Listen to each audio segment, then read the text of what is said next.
আমাদের আজকের গল্প মেঘমালার সংসার। কলমে সুমিত সান্যাল। সবাই জানে মেঘমালা আর দেবপ্রিয় সম্বন্ধ করেই বিয়ে হয়েছে। কেউ জানে না দুজনে পরস্পরকে বিয়ের আগে থেকেই জানে, যদিও তার কোনো সংযত কারণ ছিল না। দেবপ্রিয় থাকে কলকাতায়, সল্টলেকে তাদের বাড়ি। সে আইআইটি খড়গপুর থেকে এমটেক পাশ করেছে। এখন কলকাতায় একটি বহুজাতিক কোম্পানিতে ভালো পজিশনে কাজ করে। মেঘমালা থাকে দুর্গাপুরে। তার বাবা বাণীব্রত চক্রবর্তী দুর্গাপুর ইস্পাত কারখানায় উচ্চ পদস্থ অধিকারী। তিনিও ইঞ্জিনিয়ার। কর্মসূত্রে দেবপ্রিয়র সাথে ওনার পরিচয় হয়েছে। প্রথম দিন থেকে তিনি এই সপ্রতিভ যুবক পছন্দ করেন। ধীর স্থির, সভ্য, ভদ্র, পরিমার্জিত। তার জ্ঞানের পরিধি বিশাল। সে খুব গুছিয়ে কথা বলতে পারে। তার কথার মারপ্যাচ থাকে না। কাজের বিচার বুদ্ধিযুক্ত, গভীর যুক্তি থাকে। কথায় কথায় তিনি স্ত্রীর কাছে ছেলেটির প্রসঙ্গ তুলেছিলেন। কি নাম ছেলেটির? দেবপ্রিয় গাঙ্গুলি। খড়গপুর থেকে এমটেক পাশ করেছে। এখন কলকাতায় একটি বহুজাতিক কোম্পানিতে টেকনিক্যাল ম্যানেজার। বাড়ি? এক দাদার বিয়ে হয়ে গেছে। তার নিজস্ব ফ্ল্যাট আছে। ছোট বোন, তার বিয়ে হয়ে গেছে, যদিও বাবা মারা গেছেন। ছেলে মায়ের সাথেই থাকে। আমার ভালো লেগেছে। আমার জিজ্ঞাসা করায় বলেছে আমি মায়ের সাথেই থাকি। অন্য ছেলে হলে বলতো মা আমার কাছে থাকে। এতেই তার চরিত্র বোঝা যায়।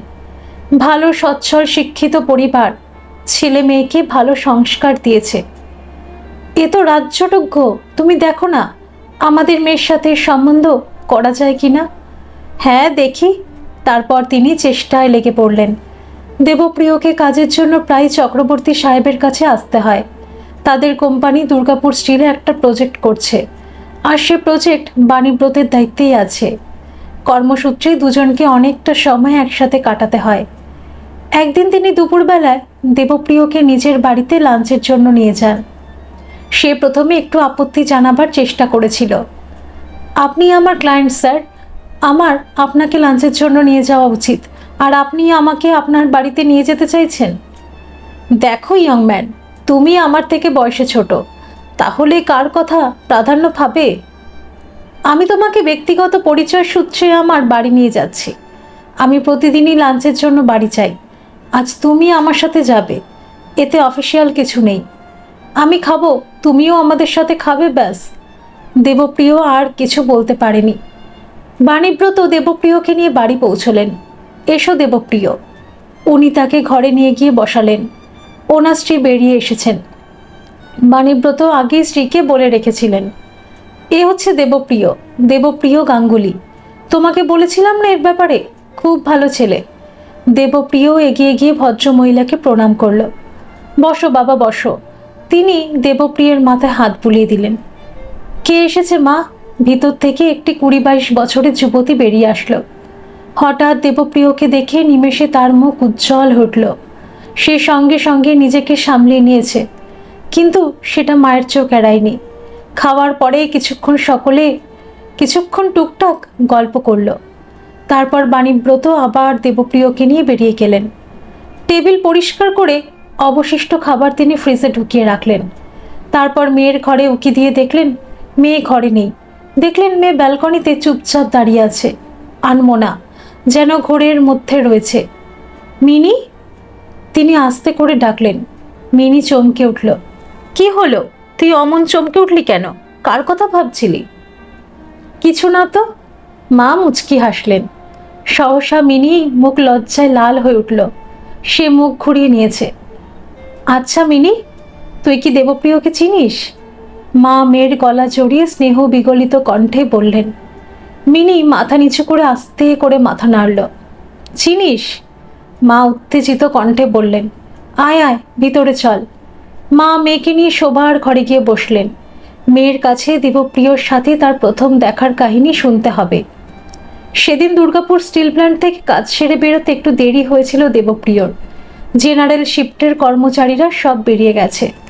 মেন অফিসও 5টায় ছুটি হয়, সেটাও খালি হয়ে গেছে। সহসা দেবপ্রিয়র নজরে পড়ল 3টি মেয়ে মেন অফিসের গেটের বাইরে দাঁড়িয়ে জোরে জোরে হাত নাড়ছে। জুলাই মাস, প্রচণ্ড গরম পড়েছে। তিনজনেই গরমে কাহিল, উদ্বিগ্ন। দেবপ্রিয় গাড়ি থামালো। মেয়েগুলো গাড়ির কাছে ছুটে আসলো। আমাদের একটু লিফট দেবেন স্যার প্লিজ? বাস ট্যাক্সি সব হঠাৎ বন্ধ হয়ে গেছে। আমরা কতক্ষণ থেকে কত লোকের কাছে হেল্প চাইছি, লিফট চাইছি, কেউ গাড়ি থামাচ্ছে না। একটা মেয়ে এগিয়ে এসে কাঁদো কাঁদো গলায় বলল। দেবপ্রিয় পরে জেনেছে ওই মেয়েটির নাম মেঘমালা। সে ওই তিনজনের মধ্যে সব থেকে সুন্দরী। আচ্ছা, উঠে পড়ুন আপনারা। দেবপ্রিয় পিছনে সিট ছেড়ে সামনের ড্রাইভারের পাশে এসে বসল। মেয়েগুলো হুড়মুড় করে গাড়িতে ঢুকে পড়ল। সকলেই অল্প বয়সী মেয়ে, বড়জোর 20-22 বছর বয়স। সবাই হাঁপাচ্ছে। রিল্যাক্স রিল্যাক্স, এই নিন, এই ন্যাপকিনগুলো নিন, মুখটুক পুছে নিন। দেবপ্রিয় ন্যাপকিনের বাক্স তাদের দিকে এগিয়ে দিল। ও থ্যাঙ্কস। আপনার কাছে একটু খাবার জল হবে স্যার? আরেকটি মেয়ে জিজ্ঞাসা করল। হ্যাঁ আচ্ছা দাঁড়ান। দেবপ্রিয় গাড়ি থেকে নেমে পিছনের সিট থেকে একটা আইস বাক্স বের করলো। এই নিন, একটা প্রমাণ সাইজের আইস বাক্স। তার মধ্যে জলের বোতল সহ নানা রকমের নরম পানীয় রাখা রয়েছে। মেয়েগুলির মুখে হাসি ফুটেছে। থ্যাঙ্কস স্যার, আপনি সব ব্যবস্থা সাথে নিয়ে চলেছেন। হ্যাঁ, রাখতে হয়, গরমকাল, নিজের না লাগুক কারো কখনো দরকার লাগতেই পারে। দেবপ্রিয় হেসে বলল। আপনি খুব ভালো মানুষ স্যার। আপনার মতো কটা লোক অন্যের জন্য ভাবে। প্রথম মেয়েটি বলে উঠল। দেবপ্রিয় ঘাড় ঘুরিয়ে তাকে দেখল। প্রথম দেখাতেই সেটা বুঝে নিলেন আপনি। দেবপ্রিয় হেসে বলল। মেয়েটি লজ্জা পেয়ে গেল। আচ্ছা, আপনারা কোথায় যাবেন সেটা তো বললেন না। মেয়েরা নিজেদের গন্তব্য জানালো। ওরা দুজনে বেনাচিতি যাবে, আমি যাব বিজন। দেবপ্রিয় ড্রাইভারকে নির্দেশ দেওয়ায় সে গাড়ি ছেড়ে দিল। দুজন মেয়েকে বেনাচিতিতে নামিয়ে দেওয়া হলো। তারপর একটু এগিয়ে অনুরাধা সিনেমার কাছে আসতেই হঠাৎ মেঘমালা বলে উঠল। একটু 1 মিনিট দাঁড়াবেন স্যার? গাড়ি ঘ্যাচ করে ব্রেক কষে দাঁড়িয়ে পড়েছে। দেবপ্রিয় ঘাড় ঘুরিয়ে তার দিকে তাকালো। আপনি আইসক্রিম খাবেন স্যার? যা গরম পড়েছে। আপনার আইসক্রিম খেতে ইচ্ছে করছে? আইসক্রিম খেতে কার না ভালো লাগে। দুজনেই নেমে পড়ল। সামনে একটা আইসক্রিম পার্লার। আইসক্রিমের সাথে নানা রকম কুলপি, নানা মিষ্টি। আপনি কি আইসক্রিম খাবেন? ভাবছি, আমার তো সব রকম আইসক্রিমই ভালো লাগে। মেঘমালা নিষ্পাপ বালিকার মতো একবার কাউন্টারের দিকে, একবার দেবপ্রিয়র দিকে তাকালো। আপনি নিন না, যা খুশি, যত খুশি নিন। দেবপ্রিয় হেসে বলল। আচ্ছা, আমি পেস্তা আইসক্রিম খাবো। দুজনে পেস্তা আইসক্রিম নিল। দেবপ্রিয় চট করে নিজের ব্যাগ থেকে টাকা মিটিয়ে দিল। মা, আপনি টাকা দিলেন কেন? তাতে কি হয়েছে, আমি বড় না? দেবপ্রিয় হেসে বলল। Thank you sir. স্যার নয়, আমার নাম দেবপ্রিয়। আমার নাম মেঘমালা। বাহ, বেশ সুন্দর নাম তো আপনার। আপনি আমার থেকে বড় বলছেন, তাহলে আমাকে আপনি বলছেন কেন? প্রথম দেখায় কি কোনো সুন্দরী মেয়েকে তুমি বলা যায়? সুন্দরী না ছাই, মেঘমালা লজ্জিত কণ্ঠে বলল। তারপর মেঘমালা আরও একটি আইসক্রিম নিল। দেবপ্রিয়র গাড়ি আবার চলতে শুরু করলো। আপনি কি এখানে প্রায় আসেন দেবপ্রিয়দা? হ্যাঁ, আমাকে আসতেই হয়। আমাদের কোম্পানিতে ডিএসপিতে একটা প্রজেক্ট করছে, আমি তার দায়িত্বে আছি। দেবপ্রিয় বলল। ও তাই? মেয়েটির মুখ উজ্জ্বল হয়ে উঠল। তাহলে আপনার সাথে আবার দেখা হতে পারে। মেঘমালা স্বগতোক্তির মতো বলল। তুমি চাইলেই হতে পারে। দেবপ্রিয় মুখ ঘুরিয়ে তার দিকে তাকালো। আমি তো প্রতি সপ্তাহে আসি এখানে, অন্তত আগামী 2 মাস তো আসবই। সে তার নিজের ভিজিটিং কার্ড বাহির করে তার পিছনে নিজের মোবাইল নাম্বার লিখে তার দিকে এগিয়ে দিল। চাইলে তুমি ফোন করো, তোমার যদি মোবাইল থাকে তাহলে আমিও তোমাকে ফোন করতে পারি। গাড়ি মেঘমালার বাড়ি পৌঁছে গেল। মেঘমালা নেমে পড়েছে। সে আকুল নয়নে দেবপ্রিয়র দিকে তাকিয়ে আছে। আবার দেখা হবে মেঘমালা। দেবপ্রিয় চলে গেল। মেঘমালা তার যাওয়ার পথের দিকে কিছুক্ষণ চেয়ে রইল। তারপর একটা দীর্ঘশ্বাস ছেড়ে নিজের ফ্ল্যাটের দরজায় বেল টিপল। সঙ্গে সঙ্গেই দরজা খুলে গেল। কি রে মালা, কি করে আসলি? শুনলাম মেন গেটের সামনে ঝামেলা হয়েছে, বাস ট্যাক্সি সব বন্ধ। তোর বাবা দুর্গাপুরে নেই। আমি ভাবছিলাম মল্লিক কাকুকে বলবো কি না। তুই তোর মোবাইলটাও বাড়িতে ফেলে গেছিস, মা বলল। আমরা সকালে যখন গেছি সব কিছু নর্মাল ছিল, বিকেলে বেরিয়ে এই বিপত্তি। আমরা 3জন মেয়ে তো বিপাকে পড়ে গিয়েছিলাম, কেউ গাড়ি থামায় না। শেষে এক ভদ্রলোক আমাদের পৌঁছে দিল, 2জন ব্যানাচিতিতে নেমে গেছে, মেঘমালা বলল। তারপর বেশ কয়েকবার তার দেবপ্রিয়র সাথে দেখা হয়েছে। দেবপ্রিয় দুর্গাপুরে আসলেই মালাকে ফোন করে। মালা যেমন করে হোক প্রিয়র সাথে দেখা করে। মেয়ের কাছে সব শুনে মা মুচকি হাসলেন। এত সব হয়ে গেছে, আমাকে বলিসনি তো। মালা মাথা নিচু করে রইল। সত্যি ছেলেটা ভালো, ওর চোখ দুটো দেখলেই বোঝা যায় স্বচ্ছ, নিষ্পাপ, নিষ্কলঙ্ক, শিক্ষিত, সভ্য, ভদ্র, পরিমার্জিত। মা যেন নিজের সাথে কথা বলছেন। হ্যাঁ মা, ও খুব ভালো। তবে তোর বাবাকে বলি ব্যবস্থা করুক। কি বলিস? জানি না। মেঘমালা ছুটে গিয়ে নিজের ঘরে চলে গেল। মেঘমালার দেবপ্রিয়র কোনো কিছুতেই মিল ছিল না। মালার ছোটোখাটো চেহারা, বড়জোর 5 কি 5 ফুট 2 ইঞ্চি উচ্চতা, পরিপুষ্ট চেহারা, দুর্গা প্রতিমার মতো দিব্য মুখশ্রী, বড় বড় ভাবময় দ্বিকল চোখজোড়া, তীক্ষ্ণ নাকের তলায় একটা তিল, পাতলা আরক্তিম ঠোঁটে একটা মৃদু হাসি জেগে থাকে সর্বক্ষণ। ঘন কালো কেশটাসি কোমর ছাড়িয়েছে। প্রিয় ঠিক তার উল্টো। সে প্রায় 6.5 ফুট লম্বা, গায়ের রং মালার থেকে কিঞ্চিত চাপা, গভীর চোখ জোড়া, পেশি বহুল তার দেহ সৌষ্ঠব। মালা খুশি হলে সেটা তার চোখে মুখে প্রকাশ পায়, তার দিগন্ত প্রসারী হাসি। প্রিয় শান্ত, গম্ভীর, ধীর প্রকৃতির, তাকে কেউ কখনো রাখতে দেখেনি। দুজনার আকারে প্রকারে, হাবে ভাবে, আচরণে কোনো মিল নেই। তার সত্ত্বেও দুজনে পরস্পরকে যেন চোখে হারায়। দুজনের কাছে মোবাইল ফোন আছে, তাতে দিনে 10 বার কথা বললেও তাদের আশ মেটে না। সপ্তাহে 3 দিন প্রজেক্টের কাজে দেবপ্রিয়কে দুর্গাপুরেই কাটাতে হয়। সেই 3 দিন সে হবু শ্বশুরবাড়িতেই থাকে। মেঘমালার মা বিয়ানকে বলে কয়ে রাজি করেছেন। অগ্রহায়ণে তাদের বিয়ের লগ্ন। 6 মাসে দুজনার সম্পর্ক বেশ ঘনিষ্ঠ হয়েছে। দেখা হলে দুজনে আসন্ন ভবিষ্যতের কল্পনায় বিভোর হয়ে থাকে। শীঘ্রই মেঘমালার দেবপ্রিয়র বিয়ে হয়ে গেছে। তারপর 10 বছর কেটে গেছে। স্বামী, সন্তান আর সংসার, এটাই ছিল মেঘমালার জীবন, তার পৃথিবী। তার ঘরে প্রতিদিন নক্ষত্রের হাট বসে। ভালোবাসার ঝর্ণা শরীর মন ভরিয়ে দেয়, তৃপ্ত করে তোলে।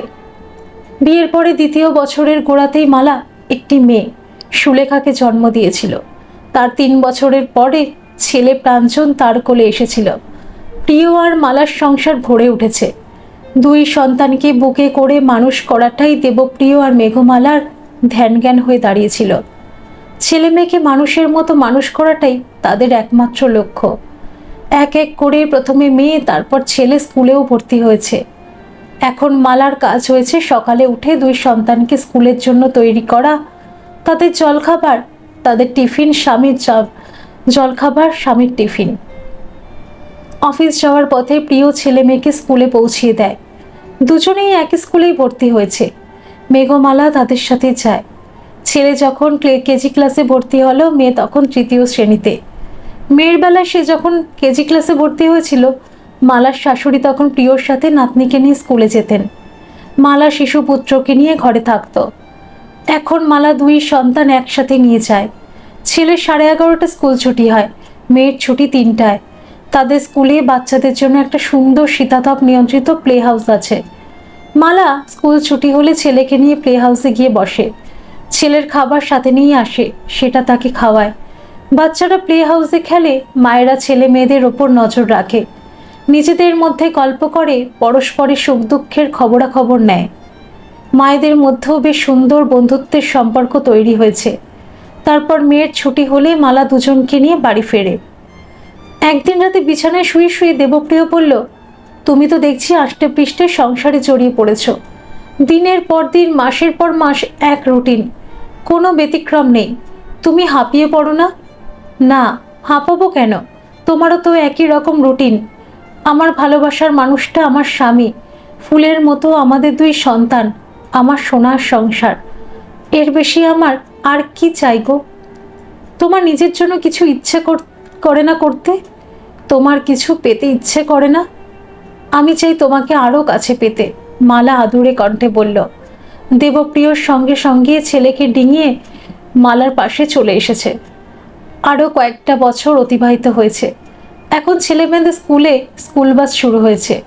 দুজনার একসাথেই ছুটি হয়, তাই দুজনে একসাথে স্কুলে যায়, একসাথেই বাড়ি ফেরে। তাই মেঘমালার রুটিনে ছেদ পড়েছে। তাকে আর তার ছেলে মেয়েদের সাথে যেতে হয় না, স্কুলে বসে থাকতেও হয় না। সে সকালে দুজনকে স্কুল বাসে তুলে দেয়। বিকেলে মেয়ে সুলেখা ওরফে ঝুমকি ভাই প্রাঞ্জল ওরফে বুবাইকে হাত ধরে যত্ন করে নিয়ে ফেরে। একদিন বিকেলে স্বামী বাড়ি ফিরতেই মালা বলল, এই তুমি জয়ন্তীকে চেনো? তোমার বন্ধু জয়ন্তদার বউ। হ্যাঁ, তার কি হয়েছে? সে আজকে আমাকে ফোন করেছিল। তুমি তো জানো শনিবার জয়ন্তদার ছোট বোনের বিয়ে, তাই জয়ন্তী আমাকে বিয়ের ফাইনাল কেনাকাটার জন্য নিয়ে যেতে চায়। আমি বলেছি তোমাকে জিজ্ঞাসা করে জানাবো। আমি যাব গো। মালা উৎসুক নয়নে স্বামীর দিকে তাকিয়ে আছে।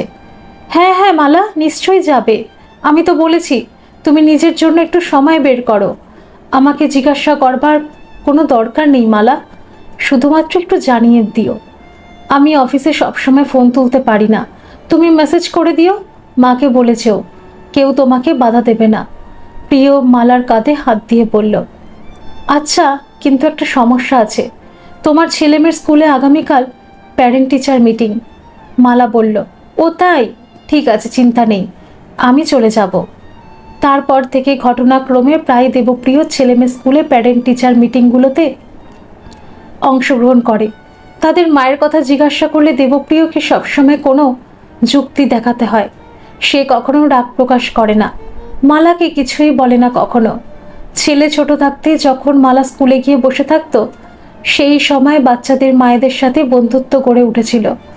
সেই থেকেই তাদের সাথে একটা সম্পর্ক তৈরি হয়েছিল, সেটাই এখন ডালপালা বিস্তার করেছে। মালা পরনিন্দা পরচর্চা করে না, কাউকে করতেও দেয় না। সে বলে, যে তোমার সামনে নেই তার সম্বন্ধে সমালোচনা করাটা অভদ্রতা, অন্যায়। এখানে কেউ কারো খায় না, কারো পড়ে না, তাহলে আমাদের কারো সম্বন্ধে অনধিকার চর্চা করবার কি এখতিয়ার আছে? তাছাড়া আমরা সকলে বন্ধু, বন্ধুত্বের তাগিদে আমরা মিলিত হই। কিছুক্ষণের জন্য আমাদের দেখা হয়, সে সময়টা আনন্দ করে কাটাই না? মালা সকলকে খুব হাসাতে পারে। এমন সব মজার মজার কথা এমন গম্ভীরভাবে বলবে যে কেউ না হেসে থাকতেও পারে না। তার মিষ্টি স্বভাবের জন্য সে সবার কাছে জনপ্রিয় হয়ে উঠেছিল। সেদিন বাইরে থেকে ফিরেই মালা দেখল সবাই বুবাইকে ঘিরে আছে আর বুবাই কাঁদছে। ঝুমকি ডেটল দিয়ে ঘাটা পরিষ্কার করতে চাইছে। বুবাই কিছুতেই দিদিকে সেটা করতে দিচ্ছে না। না, ডেটল না দিদি, ওটা খুব জলে। ঠাকুমাও নাতিকে বোঝাবার চেষ্টা করছেন।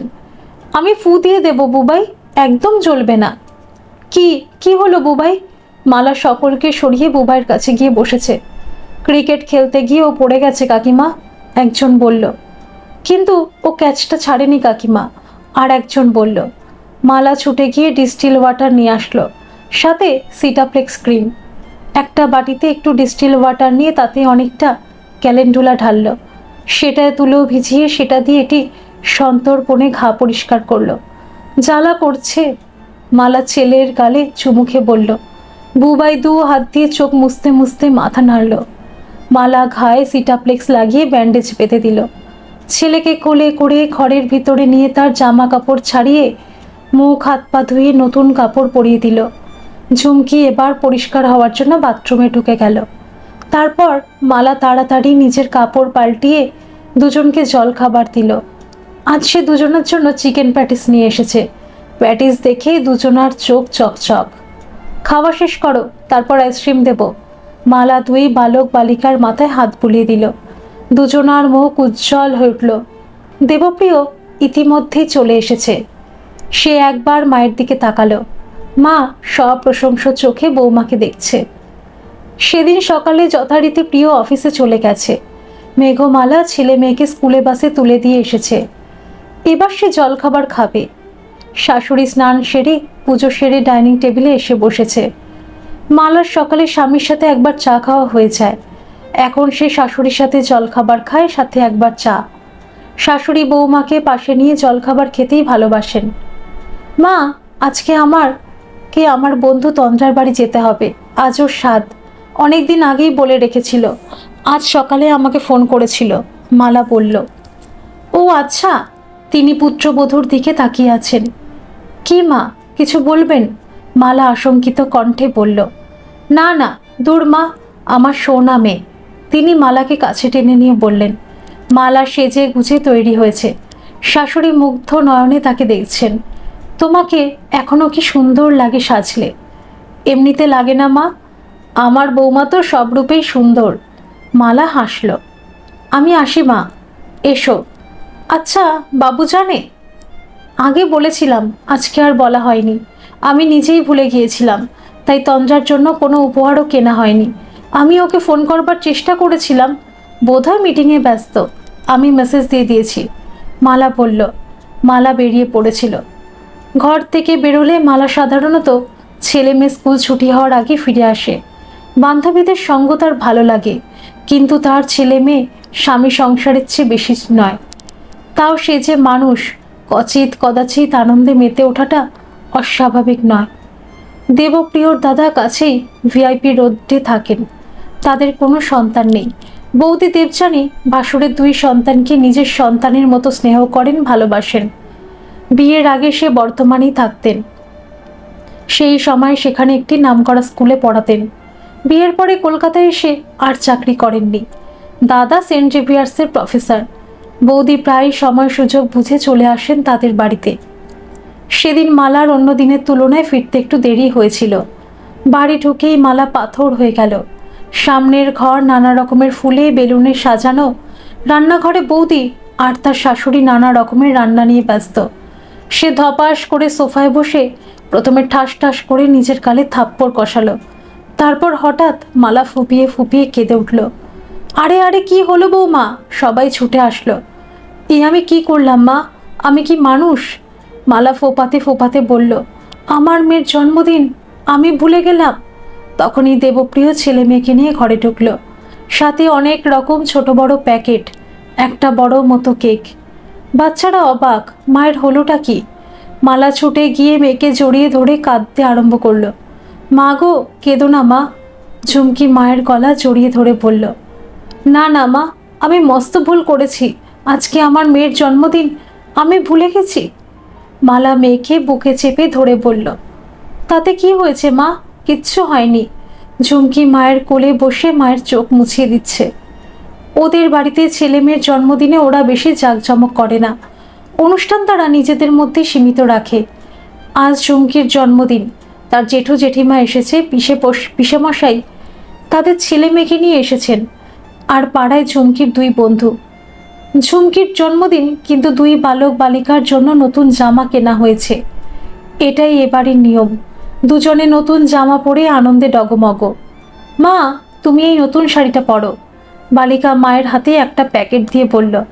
তোমার মেয়ে তার মায়ের জন্য শাড়ি এনেছে, ও সবার জন্য উপহার এনেছে, দেবপ্রিয় বলল। মালা আবার মেয়েকে জড়িয়ে ধরে কেঁদে ফেলল। আমার লক্ষ্মী মেয়ে, আমার সোনা মেয়ে। জন্মদিনের অনুষ্ঠান শেষ হয়েছে। আজ বারে বারে মালার 2 চোখ জলে ভরে উঠছে। তার মন তাকে ধিক্কার দিচ্ছে। সে অপরাধ বোধে জর্জরিত। এই অপরাধ বোধ অনেক দিন মালার মনে খচখচ করেছে। এখন ঝুমকি 6ষ্ঠ শ্রেণীতে উঠেছে, বুবাই 3য় শ্রেণীতে। এখন ঝুমকির নিজস্ব ঘর হয়েছে। বুবাই এখনো মা বাবার ঘরেই ঘুমায়। সেদিন বিকেলে দেবপ্রিয় বাড়ি ফিরে ঝুমকির ঘরে ঢুকে তাকে কাগজে মোড়া একটি প্যাকেট দিল। ঝুমকি মাথা নিচু করে ঝাট করে সেটা নিজের আলমারির নিচের দিকে কাপড়ের মধ্যে ঢুকিয়ে রেখে দিল। হঠাৎ মালার খেয়াল হলো, আরে আমি তো ভুলেই গেছি, মেয়ে বড় হচ্ছে। মেয়ে 12 বছরের হয়েছে। বয়স সন্ধির চিহ্ন শরীরে ফুটে উঠেছে। মেয়ের রূপ লাবণ্য সদ্য ফোটা গোলাপ কুড়ির ন্যায় তার অঙ্গে অঙ্গে জেগে উঠেছে। ছোটবেলা থেকে তাকে সবাই মায়ের ছোট সংস্করণ বলে। এখন সেটা আরও বেশি হয়ে স্পষ্ট হয়ে উঠেছে। তোমার পিরিয়ড শুরু হয়েছে? আমি জানতেও পারলাম না। মালা বিষণ্ণ কণ্ঠে বলল। সব আমার দোষ। না মা, তোমার দোষ কি করে হবে? এটা তো মেয়েদের রুটিন জিনিস, তুমি তো জানোই। ঝুমকি মায়ের গলা জড়িয়ে ধরে বলল। হ্যাঁ তা জানি, কিন্তু মেয়েকে বয়ঃসন্ধির রহস্য মেয়েরা মায়ের কাছেই জানে, মালা বলল। জেঠিমাও তো মায়ের মতোই মা। সেদিন আমার জন্মদিনের পরে জেঠু জেঠিমা তো দুদিন আমাদের বাড়িতেই ছিলেন। তখন একদিন কথায় কথায় জেঠিমা কথাটা তুলেছিল, তখনই সব বলেছে। ওনার ব্যাগে একটা প্যাড ছিল, সেটা বের করে কি করে ব্যবহার করতে হয় সেটাও শিখিয়ে দিয়েছে। মালা দু চোখে জল হঠাৎ করে ভরে এসেছে। ওই অন্যায়ের জন্য আমি কোনোদিন নিজেকে ক্ষমা করতে পারবো না। আমার মতো মহিলার শাশুড়ির শাসনে স্বামীর নির্দেশ মেনেই চলা উচিত। স্বাধীনতার মূল্য আমার মতো মহিলারা বোঝে না। মালা ব্যথিত কণ্ঠেই বলল, না না না না মা, এ কি কি বলছো? তোমার মতো কেউ আমাকে ভালোবাসতে পারে না, আমি জানি। ঝুমকি ছুটে এসে মায়ের গলা জড়িয়ে ধরল, কিন্তু কথাটা অনেক দিন পর্যন্ত মালার বুকের মাঝে গেঁথেছিল। এখন প্রতি মাসে পিরিয়ডের সময় মালা মেয়ের কাছে কাছেই থাকে। কখনো তার তলপেটে ব্যথা হলে মালা সর্ষের তেল হালকা গরম করে তলপেটে মৃদু হাতে মালিশ করে দেয়। হট ওয়াটার ব্যাগ দিয়ে শেক দিয়ে দেয়, কপালে মাথায় হাত বুলিয়ে দেয়। মালা আবার নিজেকে নিয়মানুবর্তিতার শাসনেই বেঁধে ফেলেছে। বান্ধবীরা এখনও তাকে চায়, তাকে বারে বারে অনুরোধ করে, দেবপ্রিয়কে বলে। দেবপ্রিয় নানাভাবে বোঝাবার চেষ্টা করে, কিন্তু মালা অনড়। আমি অনেক অন্যায় করেছি, আমার স্বামীকে, আমার ছেলে মেয়েকে অবহেলা করেছি। আর না, আমার ছেলে মেয়ের শৈশব তো আর ফিরে আসবে না। এই দিনগুলো আমার কাছে অমূল্য। মালা বলে। দেবপ্রিয় শান্তশিষ্ট নির্ঝঞ্ঝাট মানুষ। ছেলে মেয়েরাও বাবার মতো হয়েছে, তারা কেউ মালাকে বোঝাতে পারেনি। তুমি আজকাল নিজেকে একেবারে গুটিয়ে নিয়েছো দেখছি। একদিন রাতে দেবপ্রিয় বলল, তোমাদের মহিলা মহলের সাথে সম্পর্ক রাখো না? কেউ ডাকলে কাটিয়ে দাও। আমি আমার সব থেকে কাছের মানুষদের সাথেই বেশি সময় থাকতে চাই। বন্ধুদের সাথে আড্ডা দিতে ভালো লাগে, কিন্তু সেটা সাময়িক ভালো লাগা। আমার ভালোবাসার মানুষ তো আমার ঘরেই আছে। আমি এখন ঘরেই ফোকাস করতে চাই। আমার ছেলে মেয়ের আমাকে বেশি দরকার। মেয়ে বড় হচ্ছে, আমি তাকে সময় দিতে চাই। আমি সুখী, আমি এতেই ভালো থাকি। মালা স্বামীর গলা জড়িয়ে ধরে বলল, হ্যাঁ, তুমি যাতে খুশি থাকো সেটাই করবে মালা, কিন্তু একেবারে সমাজকে ত্যাগ করো না। তুমি জয়ন্তীর স্বাদের সময় গিয়েছিলে, ওর মেয়ে হয়েছে, তার অন্নপ্রাশনেও আমরা গিয়েছিলাম, কিন্তু ওইটুকুই। সেদিন তোমাদের গ্রুপের কয়েকজন মহিলা আমাকে ধরেছিল, তোমার জন্মদিন পালন করতে চায়। তুমি ডাকো না ওদের, মাঝে মাঝে একটু চেঞ্জও তো দরকার। হ্যাঁ, ওরা আমাকেও ধরেছিল, কিন্তু আমি ঘাড় পাতিনি। কেন মালা? তোমার ছেলেমেয়েরা তো তাদের মাকে নিয়ে আনন্দ করতে চায়, এইটুকু চেঞ্জ তো হতেই পারে। প্রিয় মালার পিঠে হাত দিয়ে বলল, হ্যাঁ, সেটা যে আমি ভাবিনি তা নয়, কিন্তু ঝুমকি এই বছর মাধ্যমিক দেবে। সোমবার থেকে ওর স্কুলে টেস্ট পরীক্ষা শুরু হচ্ছে। এমনিতেই আমার মেয়ে পড়াশোনার ব্যাপারে খুব সিরিয়াস, কিন্তু আমি ওর মন চঞ্চল করে দিতে চাই না। এবার দিনটা শুক্রবার পড়েছে, আমরা দাদা বৌদিকেও ডাকলাম, ঝুমির পরিবারকে ডাকলাম। আমি ঘরেই সবার পছন্দের রান্না করব। ঝুমকি রাজভোগ ভালোবাসে, ঝুমির ছেলে বুম্বা ফিশ ফ্রাই ভালোবাসে, আর বুবাই ভালোবাসে আইসক্রিম। তুমি ব্যবস্থা করো, ব্যাস। আর কি? মালা বলল। আর তুমি কিছু চাও না মালা? তুমি কি ভালোবাসো? আমি যাকে চাই সে তো আমার কাছেই আছে। আমরা সবাই মিলে খাওয়া দাওয়া করলাম, গল্পগুজব করলাম, ছেলে মেয়েরা আনন্দ করবে, তাই যথেষ্ট। মালা বলল। দেবপ্রিয় নীরবে তাকিয়ে রইল। একদিন দুপুরে মেঘমালা বুবাইয়ের স্কুল থেকে ফোন পেলেন। মিসেস গাঙ্গুলি, আপনি এখনই স্কুলে আসতে পারবেন? কি হয়েছে মিস? মালা উৎকণ্ঠিত স্বরে বলল, আপনার ছেলের হঠাৎ ভীষণ জ্বর হয়েছে, ওকে তাড়াতাড়ি ডাক্তার দেখাতে হবে। মালা সঙ্গে সঙ্গে স্কুলে ছুটল। ছেলে জ্বরে বেহুশ। মালা সঙ্গে সঙ্গে বাড়িতে ডাক্তার ডেকে নিয়ে আসলো। স্বামীকেও সাথে সাথে ফোন করে দিয়েছে। প্রিয় যখন বাড়ি ঢুকলো, ডাক্তার তখন রোগীকে দেখে চিকিৎসা শুরু করে দিয়েছেন। কি মনে হচ্ছে ডাক্তারবাবু? প্রিয় জিজ্ঞাসা করলো। আমার নিউমোনিয়াই মনে হচ্ছে, ব্লাড টেস্ট করতে হবে। আমি বলে দিচ্ছি, বিকেলের মধ্যে রিপোর্ট চলে আসবে, ভয়ের কিছু নেই, কিন্তু নজর রাখতে হবে। আপনি চাইলে আমি নার্স আয়ার সব ব্যবস্থা করে দিতে পারি। ডাক্তার দুজনার দিকেই তাকিয়ে বলল, না ডাক্তার, আমি আমার ছেলেকে দেখব, আপনি সকাল বিকেলে দেখে যাবেন। মালা বলল, ঠিক আছে, কিন্তু একটা আয়া রাখলে আপনার সুবিধা হতো, দিন 10 লাগতে পারে। ডাক্তার দেবপ্রিয়র দিকে তাকিয়ে বললেন, তারপর আগামী 2 সপ্তাহ মালা বুকে করে ছেলেকে শুশ্রূষা করেছে। অসুখে ছেলে ভীষণ জেদি, ভীষণ খিটখিটে হয়ে গেছে। সে 1 মিনিট মাকে ছাড়া থাকতে পারে না। ছেলে 2 মিনিট মাকে চোখের পাতা এক করতে দেয় না। শাশুড়ি চিন্তা করেন, দেবপ্রিয় উদ্বিগ্ন হয়ে উঠেছে।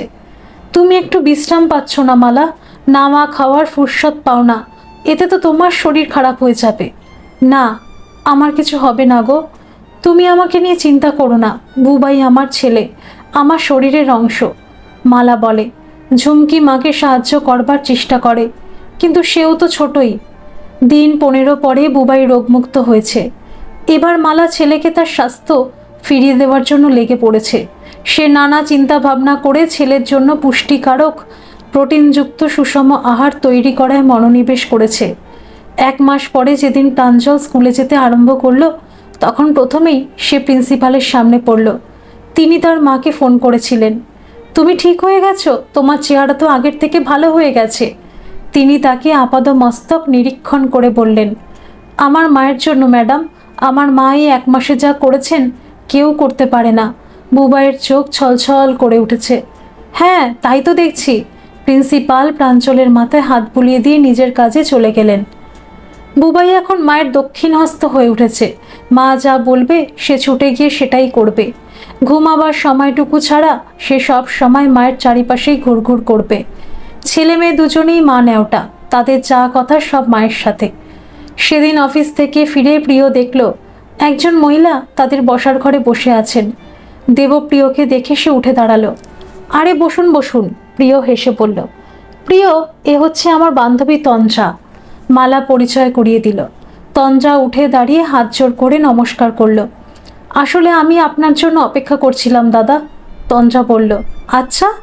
হ্যাঁ, আসলে শুক্রবার আমার শ্বশুর শাশুড়ির বিয়ের 50 বছর পূর্ণ হবে। তার জন্য আমাদের পৈতৃক বাড়িতে একটা ঘরোয়া অনুষ্ঠান রাখা হয়েছে। আমি আপনাদের আমন্ত্রণ জানাতে এসেছিলাম, তঞ্জা বলল। ও আচ্ছা, কিন্তু সেদিন আমাদের অফিসে বিদেশি নিবেশকারীরা আসছেন, তাই আমাকে তো থাকতেই হবে। কিন্তু মালা, তুমি যেও ওনার বাড়ি, প্রিয় বলল। আমি কি করে যাব? সেদিন দেবপ্রিয়র অনেক বোঝানোয় মেঘমালা শেষ পর্যন্ত যেতে রাজি হয়েছিল। কথা ছিল তন্দ্রা সকালে এসে মালাকে নিয়ে যাবে। সকাল 8টায় ছেলে মেয়ে স্কুলে চলে যায়। সেদিন দেবপ্রিয় তাদের সাথে নিয়ে রওনা হয়েছিল। তন্দ্রাও তখনই এসে হাজির হয়েছিল। শাশুড়ি ঘরে একাই থাকবে। মালা সর্বদার কাজের মেয়েটিকে সব রকম নির্দেশ দিয়ে তন্দ্রার সাথে বেরিয়ে পড়ল। বারুইপুরে তন্দ্রা শ্বশুরমশাইয়ের বিশাল বাগান বাড়ি। মাঝে মাঝে ছুটির ছাটা থাকলে তারা সেখানে কিছু সময় কাটিয়ে আসে। এমনিতে তারা সল্টলেকেই থাকে। ঘরোয়া অনুষ্ঠান বললেও অনেক লোক হয়েছিল। মালা সহজেই সবার সাথে মিশতে পারে। সেদিন সে সহজেই তন্দ্রাদের বাড়ির অংশ হয়ে গিয়েছিল। সে হাতে হাতে তন্দ্রার সাথে কাজ করছে, তার সাথে হাসি ঠাট্টা চলছে, খুনসুটি হচ্ছে, হাসির ফোয়ারা বয়ে যাচ্ছে ঘরে। মেঘমালা যেন অনুষ্ঠানের মধ্যমণি। এর মধ্যেই মালা মাঝে মাঝে বাড়িতে ফোন করে খবর নিচ্ছে স্বামী আজ ব্যস্ত, তাই সে তাকে ফোন করেনি। বিকেলের দিকে সবাই খাওয়া দাওয়া করে একটু ঝিমিয়ে পড়েছে। তন্দ্রাও সারাদিন ছুটোছুটি করে ক্লান্ত। তন্দ্রার শ্বশুর রিক্লাইনার সোফায় বসে বসে ঘুমিয়ে পড়েছেন। মালা প্রথমে তাকে আস্তে করে ডেকে চা দিল, তারপর সকলকে চায়ের আসরে আহ্বান করল। তন্দ্রার মেয়ে মায়ের কোলে খ্যান খ্যান করছে। এতক্ষণ সে সবার কোলে কোলেই ঘুরছিল, এবার তার ঘুম পেয়েছে। তন্দ্রা, দাও, তোমার মেয়েকে আমার কাছে দাও, তুমি চাটা খেয়ে নাও, মালা বলল। আরে না না মালাদি, তুমি সারাদিন চরকিবাজি করেছ, এবার তুমি একটু বসো, তন্দ্রা বলল। না তন্দ্রা, তোমাকে খুব ক্লান্ত দেখাচ্ছে। বাড়িতে বাচ্চা থাকলে মায়ের দিনে রাতে বিশ্রাম হয় না, আমি জানি। মিমিকে দাও আমায়। মালা এক প্রকার জোর করেই বালিকাকে কোলে তুলে নিয়ে ওপরতলায় চলে গেল। মাসির কোলে উঠে আর বালিকার চোখে ঘুম নেই। এখন তার খেলার মন হয়েছে। অনেক সাধ্য সাধনা করে মালা মেয়েকে ঘুম পাড়িয়েছে।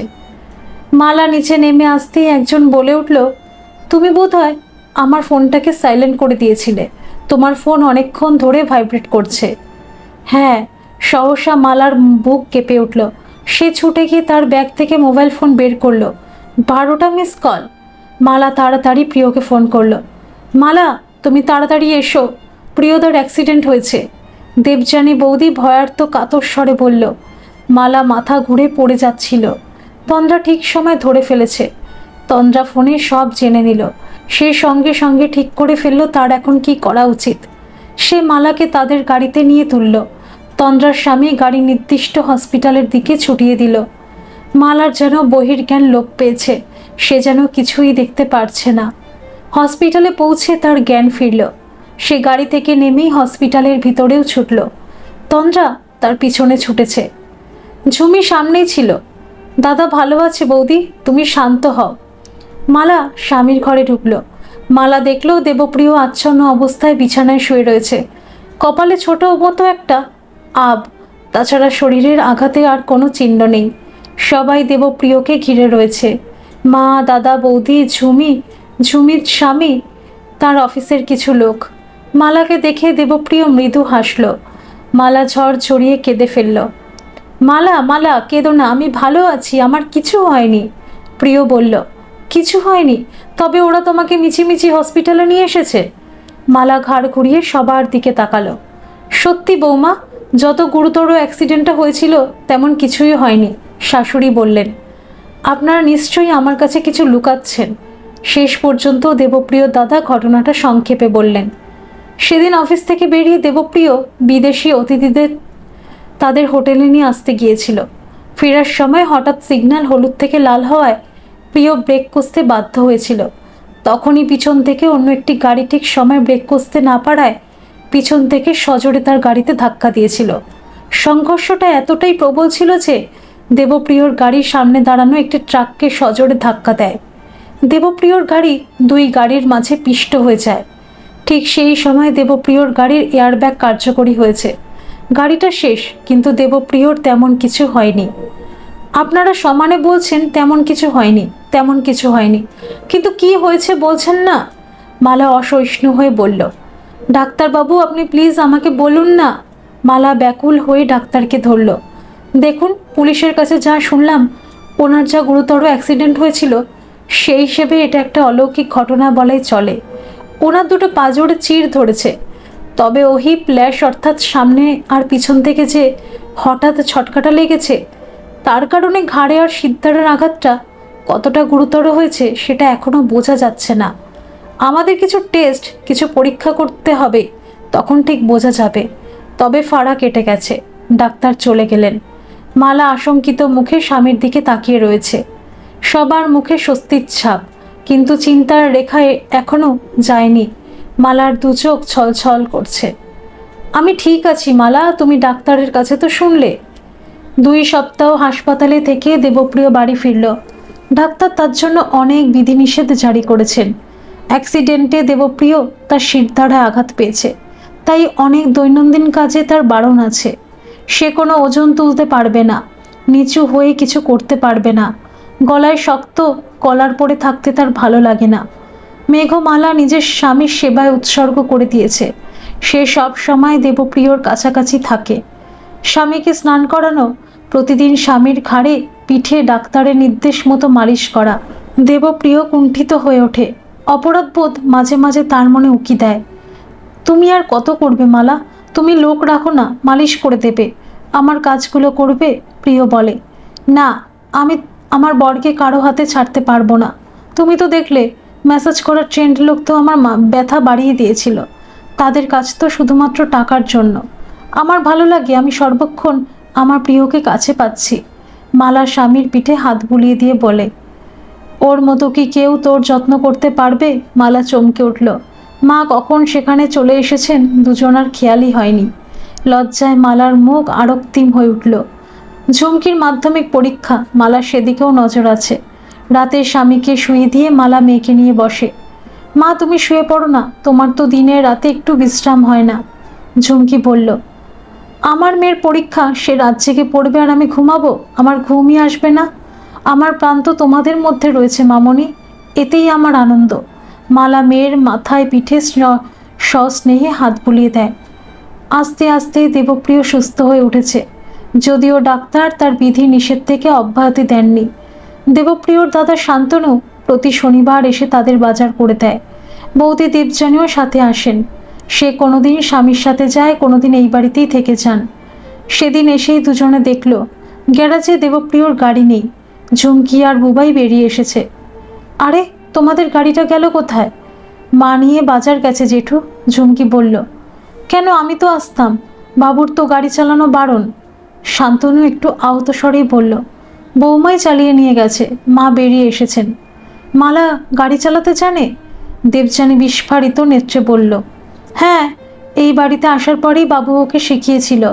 মাঝে মাঝে নাকি বাবুকে সাথে নিয়ে কয়েকবার চালিয়েছে।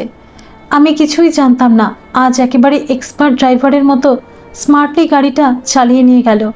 বাবু সাথে গেছে, মা বললেন। তখনই দেখলো মালা আর প্রিয় ফিরে এসেছে। মালা ড্রাইভারের সিট থেকে নেমে এসেছে। দাদা বৌদিকে দেখে সে একটু চোরের মতো মুচকি হাসল। সে ডিক্কি খুলে বাজারের ব্যাগগুলো নিচ্ছে। দেবপ্রিয় একটা ব্যাগ তুলতে গেল। না না, তোমার ওজন তোলা বারণ আছে, মালা চোখ বড় করলো।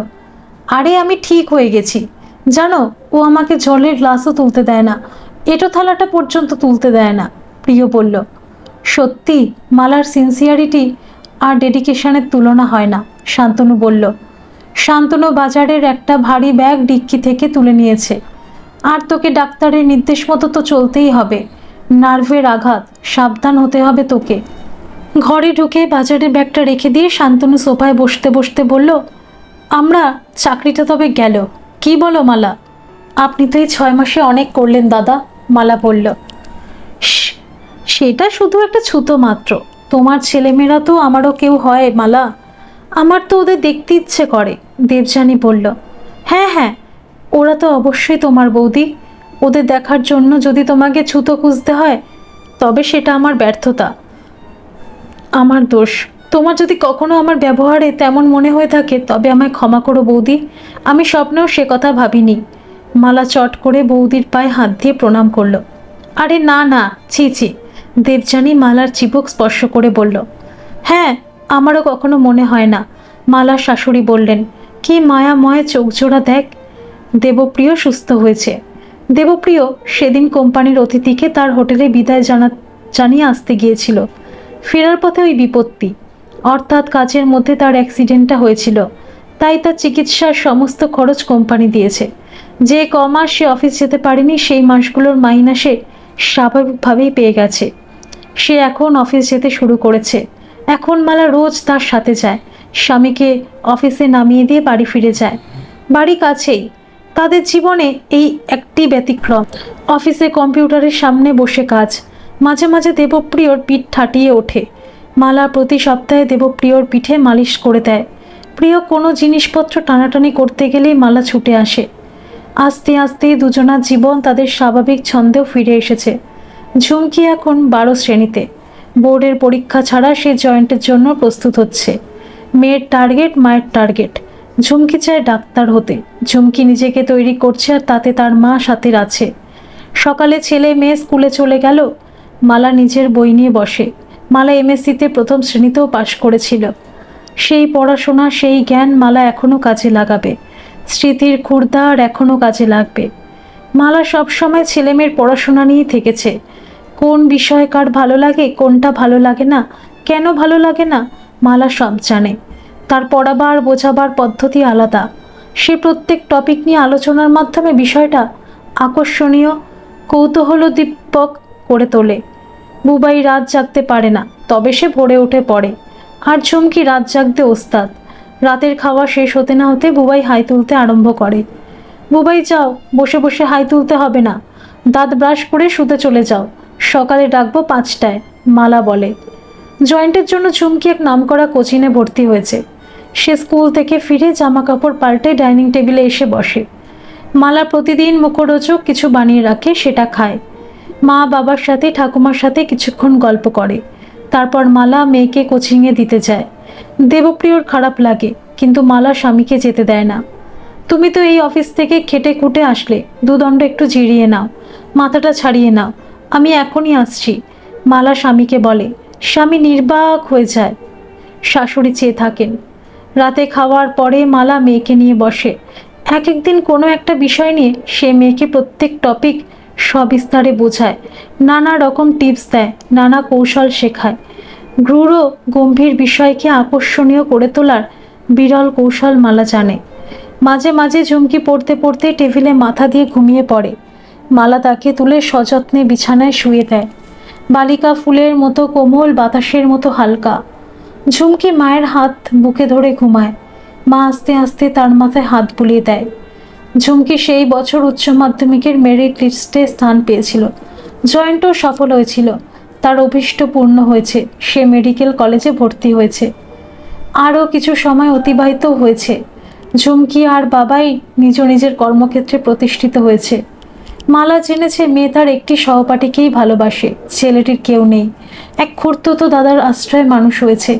বৌদি অনেক দিন আগেই মারা গেছে। ছেলে নিজের পায়ে দাঁড়াবার আগেই তার দাদা মারা যান। ত্রিভুবনে তার কেউ নেই। তার দাদার ভগ্নপ্রায় ছোট মতো একটা বাড়ি ছিল। এতদিন দাদাই তার সব ছিল। মালা এগিয়ে গিয়ে তাকে আপন করে নিয়েছিল। যথাসময়ে দুজনার বিয়ে হয়েছে। বুবাইয়ের সম্বন্ধ করেই বিয়ে হয়েছিল। পরে জেনেছিল বুবাই যখন যাদবপুর বিশ্ববিদ্যালয়ে ইঞ্জিনিয়ারিং পড়ছিল তখন দুজনার পরিচয় হয়েছিল। মেয়েটি দেবপ্রিয়র এক সহপাঠীর একমাত্র কন্যা। মালা আর দেবপ্রিয়র সুখের সংসার বড় হয়েছে। সুখে শান্তিতে পরিপূর্ণ মালার পরিবার। এতদিনে তার স্বস্তিতে নিঃশ্বাস নেওয়ার সময় হয়েছে। প্রিয় সম্প্রতি অবসর গ্রহণ করেছে। তারপরেও দুজনে নিজেদের সরিয়ে নেয়নি। এবার ছেলে মেয়েদের সংসার করে দেওয়ায় মালা নিজেকে নিযুক্ত করেছে। ছেলে মেয়ের বিয়ে দিলেই মা বাবার দায়িত্ব ফুরিয়ে যায় না। মালা বলে, আমার বানপ্রস্থ নেওয়ার কোনো ইচ্ছে নেই। তা বলে আমি তাদের ঘাড়ে চেপেও থাকবো না। কিন্তু নিয়তি আর সময় দেয়নি মালাকে।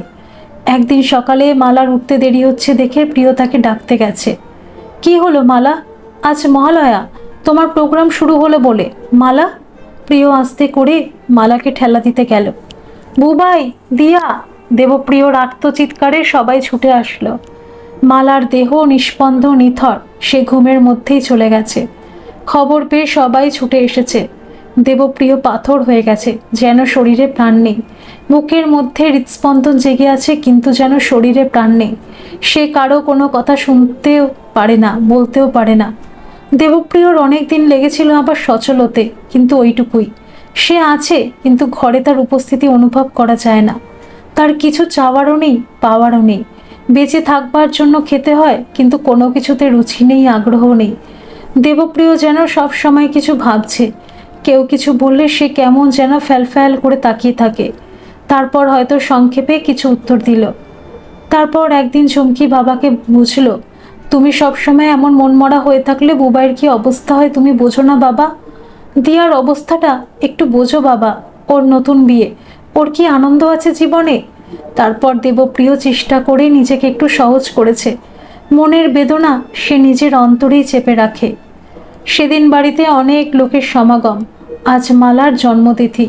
মালা বেঁচে থাকতে ছেলে মেয়ে মায়ের জন্মদিন পালন করত। মালা বেশি জাঁকজমক পছন্দ করে না। সেদিন সকল আপনজনকে নিয়ে মালা নিজের হাতে রেঁধে খাওয়াতে ভালোবাসে। প্রত্যেকের জন্য সে কিছু না কিছু বিশেষ রান্না করত, সবার জন্য উপহার কিনত। আজ তোমার জন্মদিন মা, তুমি কেন সকলকে উপহার দেবে?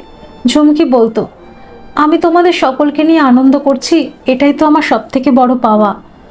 আজ সকালে মালা সেই মনকে মনে রাখতে এসেছে, সেই স্মৃতিকে সম্মান জানাতে এসেছে। আজ মালা নেই, কিন্তু উৎসব পালনের যে প্রথা মালা আরম্ভ করে দিয়ে গিয়েছে, সবাই সেটা পালন করবে। সেদিন সকাল থেকে মেয়েরা রান্নার জোগাড় আরম্ভও করেছে। সবার নামে নামে নানা পদ রান্না হচ্ছে। ছোটরা ফুলে ফুলে ঘর সাজাচ্ছে, কিন্তু সব কিছুর মধ্যে বিষাদ মিশানো রয়েছে। কথায় কথায় সবার চোখে জল চলে আসছে। কেউ হঠাৎ মুখ চাপা দিয়ে অন্য ঘরে ছুটে চলে যাচ্ছে। বিকেল বেলায় সবাই সামনের ঘরে বসে রয়েছে। সবাই নীরব, সবাই নিস্পন্দ, সবার চোখ ঝাপসা। ঝুমকির স্বামী আজ বারে বারে বেসামাল হয়ে উঠেছে। আপনজনকে হারাবার বেদনা সে সারা জীবন ভোগ করেছে। দেবপ্রিয় অদূরে জানলার পাশে বসে রয়েছে। দৃষ্টি বাইরে নিবদ্ধ, কিন্তু সে কিছুতেই দেখতে পারছে না। তার দু চোখ ঝাপসা, অবিরত ঝরে পড়ে যাচ্ছে। তার অন্তর মন মোচড় দিচ্ছে। মালাকে যে তার ভীষণ দরকার ছিল। ভাই বোনে মায়ের ছবিটার দিকে সেই একজোড়া মায়াময় চোখের দিকে নির্নিমেষে তাকিয়ে আছে। ঝুমকি ভাবছে, মা এখনই বলে উঠবে, আমার লক্ষ্মী মেয়ে, আমার সোনা মেয়ে। বুবাই ভাবছে, মা বলছে, আমার ছোট্ট সোনা, আমার বুবাই সোনা। মা তাকে কোলের ওপর বসিয়ে কাগের দলা বগের দলা করে খাওয়াচ্ছে। দুজনার চোখ তাদের অজান্তেই ভেসে যাচ্ছে। মেঘমালা মেঘের পাড়ে অনন্ত আকাশে মিলিয়ে গেছে। ধন্যবাদ সকল বন্ধুরা। এই গল্পটি যদি আপনাদের ভালো লেগে থাকে তাহলে অবশ্যই একটা লাইক করে দেবেন, আর এই চ্যানেলে নতুন হয়ে থাকলে চ্যানেলটিকে সাবস্ক্রাইব করে আমার পাশে থাকবেন, আর পাশে থাকা বেল আইকনটিকে প্রেস করে দেবেন যাতে সমস্ত গল্পের নোটিফিকেশানগুলি সবার প্রথমে আপনাদের কাছে পৌঁছে যায়।